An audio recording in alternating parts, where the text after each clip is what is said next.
قبل ما نبداو ما تنساوش ديروا جيم الفيديو وتشتركوا في القناه ديال متمدرس باش ديما يوصلكم جديد السلام اخبار عليكم التعليم. واهلا ومرحبا بكم مشاهدينا الكرام. كنتمنى جميع المتابعين يكونوا بصحه جيده وعلى احسن الاحوال. مرحبا بكم في هذا الفيديو الجديد اللي غنشوفوا فيه عطله جديده لجميع التلاميذ والتلميذات ولجميع المستويات، سواء الابتدائيه او الاعداديه او الثانوي. غنتعرفوا على التاريخ ديال هذه العطله والتفاصيل ديالها وبعض النصائح المهمه للتلاميذ والتلميذات بخصوص هذه العطله.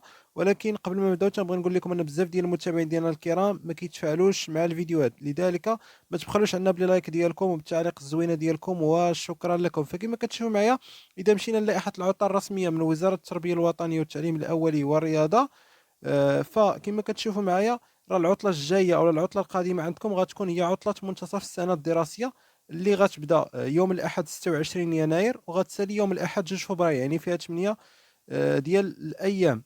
بالنسبه لهذه العطله فيعني حاولوا يعني ترتاحوا فيها، وايضا تنسوا الستريس ديال القرايه، وكذلك ايضا تنظموا الوقت ديالكم. حاولوا ما تضيعوش الوقت، تبريباريو الدروس اللي عندكم فيها مشكل، وايضا تقادوا واحد البروغرام، لان العطله قصيره فيها غير 8 ايام. حاولوا يعني تستغلوها احسن استغلال، ترتاحوا فيها تستمتعوا فيها، وايضا تراجعوا فيها وتبريباريو الفروض والامتحانات اللي غتكون عندكم. هادشي اللي كان اصدقائي التلاميذ والتلميذات، حاولوا تبارطاجيو هذا الفيديو. تهلاو لي في راسكم ونتلاقاو في فيديو جديد ان شاء الله.